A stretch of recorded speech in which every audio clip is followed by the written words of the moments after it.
Kutukan siluman ular, pangeran terakhir. Sang pangeran, dikenal sebagai Arka, adalah keturunan terakhir dari dinasti yang pernah berjaya.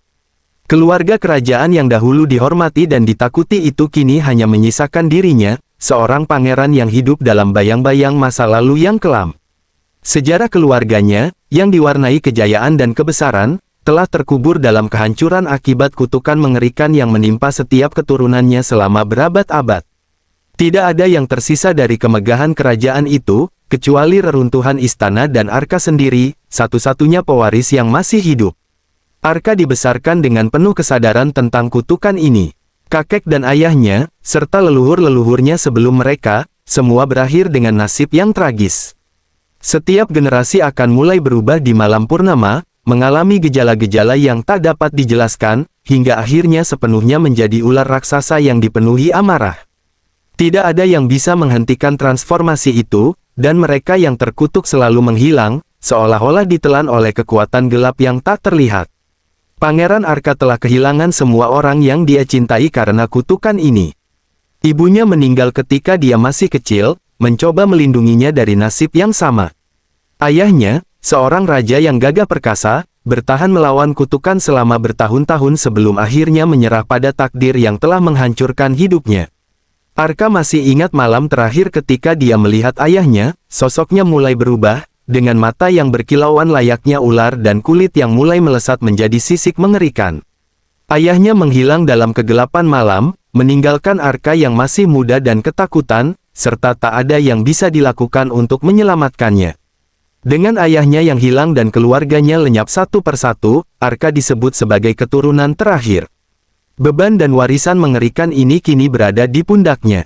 Dia telah menyaksikan apa yang kutukan ini lakukan pada keluarganya, dan kini dia hidup dalam ketakutan bahwa dirinya akan mengalami nasib yang sama. Meski dibayang-bayangi oleh tragedi keluarganya, Arka tidak membiarkan ketakutan itu menghancurkan dirinya.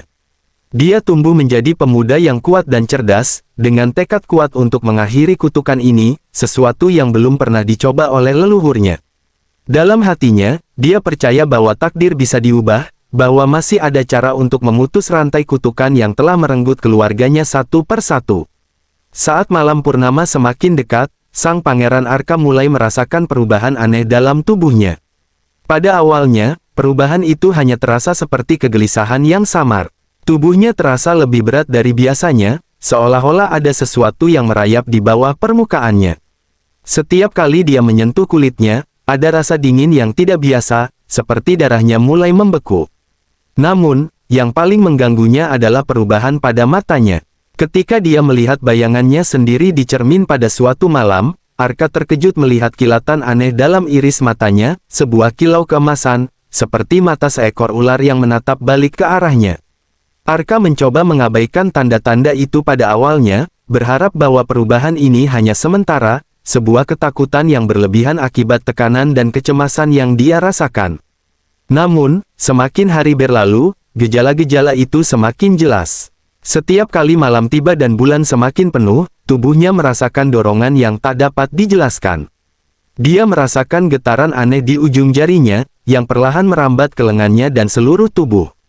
Kulitnya mulai mengeras di beberapa tempat, seolah menjadi sisik yang halus tapi tajam ketika disentuh.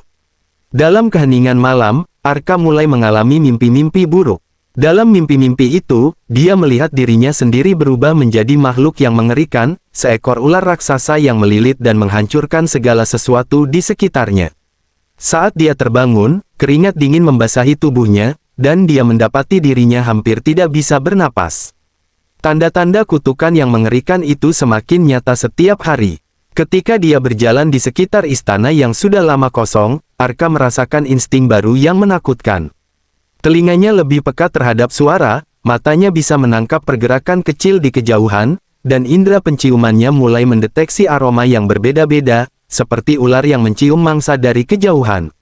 Dia menyadari bahwa kutukan itu sedang bekerja, merasuki setiap serat tubuhnya, mempersiapkannya untuk transformasi yang tak terhindarkan. Yang paling mengerikan adalah ketika Arka mulai merasa tidak nyaman di bawah sinar matahari. Dia mendapati dirinya lebih suka berada dalam bayang-bayang, tempat-tempat yang sejuk dan gelap. Panas matahari membuat kulitnya terbakar, dan di malam hari, dia merasa lebih kuat, seolah-olah malam purnama memberi energi pada kutukan dalam darahnya. Dia sadar bahwa waktunya hampir habis. Malam purnama tinggal beberapa hari lagi, dan jika dia tidak menemukan cara untuk menghentikan kutukan ini, dia akan berubah selamanya. Keluarganya yang terdahulu telah gagal menghentikannya, namun Arka tidak mau menyerah. Dengan tekad yang bulat, dia memutuskan untuk mencari jawaban, bahkan jika itu berarti menghadapi roh ular yang telah menghancurkan keluarganya. Sang Pangeran Arka duduk di ruang tahtanya yang suram, dikelilingi oleh bayangan dari masa lalu keluarganya. Potret-potret raja dan ratu terdahulu menggantung di dinding, seakan menatapnya dengan pandangan penuh penyesalan dan kehancuran. Semua keturunan sebelum dirinya telah jatuh oleh kutukan yang sama, dan sekarang, nasib yang sama menantinya. Waktu hampir habis, dan dia bisa merasakan kekuatan jahat di dalam dirinya semakin kuat dengan setiap detik yang berlalu. Pikirannya kalut, dan dia tahu bahwa satu-satunya pilihan adalah bertindak sebelum malam purnama tiba. Tidak ada satu orang pun dari garis keturunannya yang berhasil lolos dari kutukan ini. Namun, Arka tidak seperti leluhurnya. Dia menolak untuk menyerah pada takdir yang telah merenggut mereka semua. Dia harus menemukan cara untuk menghentikan kutukan ini, meski itu berarti melanggar batasan dunia manusia. Arka memutuskan untuk mencari jawaban dari sejarah keluarganya. Dia memerintahkan pelayan setianya untuk mengumpulkan semua catatan, kitab, dan dokumen kuno yang tersisa di perpustakaan istana. Selama berhari-hari, dia membaca setiap teks dengan cermat. Catatan-catatan lama penuh dengan kisah tentang leluhur yang sama sekali tidak asing baginya, bagaimana kutukan dimulai, pengorbanan yang dilakukan oleh sang ratu dahulu, dan roh ular yang misterius. Namun, di balik semua legenda dan kisah, tidak ada yang mencatat bagaimana cara menghentikan kutukan tersebut. Semua yang dia temukan hanyalah catatan tragis tentang kejatuhan keluarganya, tapi tidak ada petunjuk nyata tentang cara melawannya. Semakin dia menggali, semakin putus asa dia. Tapi Arka tahu bahwa menyerah bukanlah pilihan. Setelah berminggu-minggu mencari petunjuk di arsip kerajaan yang tersisa, Pangeran Arka akhirnya menemukan sesuatu yang menarik. Di salah satu catatan usang yang hampir terlupakan, terdapat nama seorang sejarawan muda, Dira, yang telah bertahun-tahun meneliti legenda kutukan keluarganya. Meskipun Dira tinggal di desa kecil di dekat reruntuhan kerajaan, catatan menunjukkan bahwa dia memiliki akses ke beberapa dokumen kuno yang tidak dimiliki oleh istana. Arka memutuskan untuk mencarinya. Saat malam mulai turun, ia tiba di desa kecil itu. Suasana desa begitu sunyi, hanya diterangi cahaya lentera yang redup. Warga desa tampak curiga melihatnya, terutama karena desas-desus tentang makhluk ular yang telah mengganggu mereka. Namun, Arka merahasiakan identitasnya. Dia menyadari bahwa menjadi keturunan keluarga kerajaan terkutuk bukanlah sesuatu yang patut diumumkan dengan bangga. Setelah bertanya pada beberapa warga desa yang waspada, Arka akhirnya tiba di sebuah rumah kecil yang sederhana. Lampu minyak di jendela menunjukkan bahwa pemilik rumah itu masih terjaga. Dengan napas berat dan perasaan cemas yang tidak bisa dia jelaskan, Arka mengetuk pintu. Pintu terbuka perlahan, dan seorang pria muda dengan rambut hitam berantakan dan mata yang penuh rasa ingin tahu berdiri di ambang pintu. Dia mengenakan kacamata tebal, dan di balik punggungnya terlihat tumpukan buku-buku kuno dan gulungan kertas. "Siapa Anda?" tanya pria muda itu dengan nada hati-hati. "Aku, seseorang yang membutuhkan bantuanmu," jawab Arka, mencoba menyembunyikan kegelisahannya. Mata Dira menyipit, seolah dia menilai sosok di hadapannya. "Bantuan apa yang Anda butuhkan?" "Aku tahu tentang penelitianmu, kutukan keluarga kerajaan. Aku perlu tahu apa yang kamu temukan," kata Arka dengan nada serius. Dira menatapnya sejenak sebelum mengundang Arka masuk ke dalam rumah kecilnya. Di dalam, ruang tamu itu dipenuhi dengan peta, buku-buku tua, dan catatan yang tersebar di mana-mana. Jelas sekali bahwa Dira telah mengabdikan hidupnya untuk mempelajari legenda yang telah menghancurkan keluarga kerajaan. "Aku memang meneliti kutukan itu, tapi kenapa kau peduli?" tanya Dira sambil melipat tangannya, matanya tertuju tajam ke arah Arka. Pangeran Arka terdiam sejenak, menimbang apakah dia harus jujur. Namun, melihat mata Dira yang penuh penasaran, dia memutuskan untuk mengungkapkan identitasnya. "Karena aku adalah keturunan terakhir dari keluarga kerajaan yang terkutuk itu. Aku adalah Pangeran Arka. Mata Dira terbelalak, jelas terkejut dengan pengakuan itu. Jadi, kau benar-benar keturunan terakhir? Tanyanya pelan. Ya, dan waktuku hampir habis. Malam purnama akan tiba, dan kutukan itu semakin menguasai tubuhku.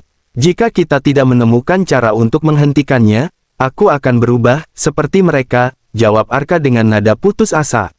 Dira memandang Arka dengan intens, kemudian berjalan menuju tumpukan buku-bukunya, mencari sesuatu dengan cepat. Aku sudah mempelajari legenda ini selama bertahun-tahun, tapi selalu ada bagian yang hilang. Catatan-catatan kuno yang tersisa tidak pernah lengkap, katanya sambil mengeluarkan gulungan kertas dari sebuah laci. Namun, beberapa waktu lalu, aku menemukan peta yang menunjukkan lokasi kuil kuno, tempat perjanjian dengan roh ular pertama kali dibuat.